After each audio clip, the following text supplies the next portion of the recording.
This is KCTV English News. I'm Nick Brontes. The Jeju Province Development Corporation is planning more public rental housing units, starting with Uigiri Namonu. The Uigiri Village Council will let the JPDC use some of its land for free for 40 years. The JPDC plans to build 16, roughly 59 square meter units at the location. The corporation plans to build more public rental housing based on this type of cooperative model with local communities. The Jeju Free International City Development Center is improving the residential conditions of local residents in need. The JDC is teaming up with Child Fund Korea to help spruce up 22 local households with children and 11 social welfare facilities. The remodeling will include replacing old furnaces, wallpaper, and flooring. Since 2010, the JDC has done this kind of work at 70 island locations. Jeju City is using more surveillance cameras to crack down on illegal parking and stopping. Officials say they have finished upgrades to the monitoring system for drivers who park and stop their vehicles illegally. The city added 103 fixed cameras in 2018 and overhauling the cameras that are installed on municipal buses. There are now 210 CCTV cameras in the city to focus on these types of violations. Jeju City will continue studying the problem through March to identify areas that need more cameras and then have them installed by June. Sea levels in Jeju are rising faster than in other areas of the country. The Korea Hydrographic and Oceanographic Agency is part of the Ministry of Maritime Affairs and Fisheries. It says local sea levels rose an average of 4.4 millimeters annually in the 29 years beginning in 1989. The corresponding national figure is just 2.9 millimeters. It wasn't a uniform rise even on the island. Waters rose an average of 5.76 millimeters yearly at Jeju Port. That was the most. They rose at a relatively slow pace of 3.01 millimeters annually at Seogwipo Port, but that was still more than the national average. The KCTV sitcom Haipong Families has been recognized for outstanding content and awarded the Ministerial Prize from the Ministry of Science and ICT. The Korea Communications Agency selected a total of 9 programs from among all of those produced by terrestrial and cable television channels, as well as independent productions. Haipong Families was awarded the top prize in the diversity category. The 20-episode series explores the joys and sorrows of foreign nationals who married local residents as they deal with cultural differences and prejudice. About 1,600 people who bought electric vehicles last year have not received promised grants to install a charger at their homes. Government officials say all that funding has been used up. Mike Balfour reports. Mr. Yoon purchased an electric vehicle in September. However, he has yet to get a charger. He applied for a charger subsidy. Then he received a text message a few days ago informing him that the subsidy is no longer available to him. Mr. Yoon was taken aback as he had already waited for over a month for a site inspection since his new car was delivered.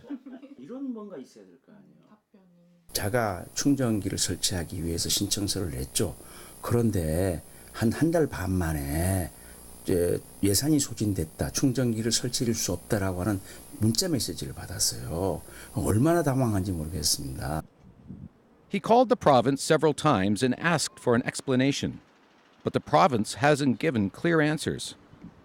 He needs to hop here and there to find a public charger. Every day is a hassle. 저는 지금 읍지역에 지금 살고 있는데 읍지역에는 전기차 충전기가 많지 않습니다. 그리고 있더라도 굉장히 집하고 멀리 떨어져 있다는 소리죠. 그러면 한 번 충전하기 위해서 6시간을 기다려야 되는데 6시간을 어떻게 기다릴 것이며. About 7,000 islanders purchased EVs in 2018. 8.5 billion won was earmarked for subsidizing chargers to 5,600 EV purchasers. This means that more than 1,000 purchasers would be unable to get the subsidy due to the budget shortfall. The province says the subsidy is provided by the Ministry of Environment, and therefore there is nothing that the provincial office can do. It added it has asked for additional funds for those who haven't received the subsidy. 전기차 충전기를 예산 소진 때문에 이제 받지 못한 사람이 있는데 이건 형평성에도 어긋나니까 2019년도에 충전기 보급을 할 때 18년도 11월 14일 이후에 전기차 구매된 사람들도 추후에 설치될 수 있도록 지침에 넣어서 보급이 될 수 있도록 해달라고 지금 건의는 드린 상태입니다. 저희. Jeju claims to be an EV leading province, and it is enthusiastic about supplying EVs. Meanwhile, the slow pace of securing a budget for EV chargers is an everyday inconvenience to some islanders. Mike Balfour, KCTV. Get into the holiday spirit at the Jeju Winter Festival, where you can enjoy music, Christmas lights, and other attractions in the heart of old Jeju City.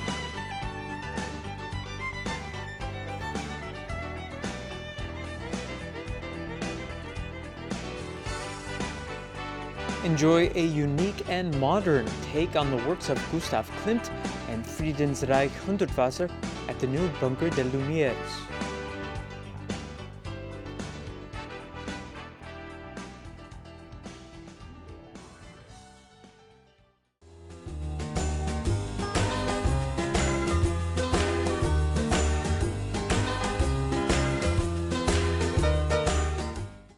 Skies will remain mostly cloudy all day Wednesday. For a closer look, here's your forecast. The low in Jeju City will be 4 and the afternoon high 7 degrees.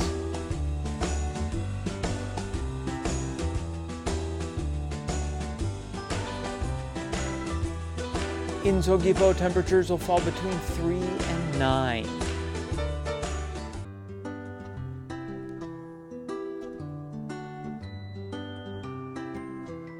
In Seongsan, the low before lunch will be a nippy 2 and the high later on 6 degrees.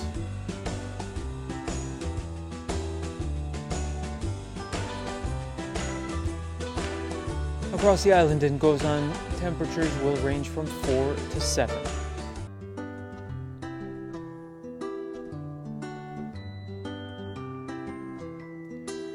And the low at higher elevations like Songpanak will be 3 degrees below zero, and the afternoon high -1.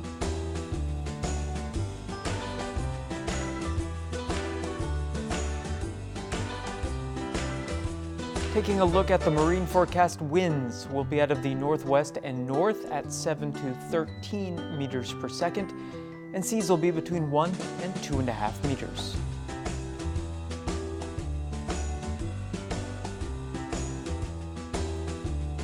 And here's a look ahead.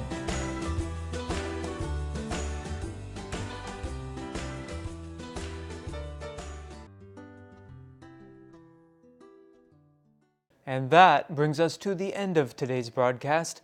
Thank you for tuning in, and I hope you'll join me tomorrow at the same time. We're now on YouTube. Find us by searching for KCTV E-News Jeju. 시청자 여러분, 고맙습니다.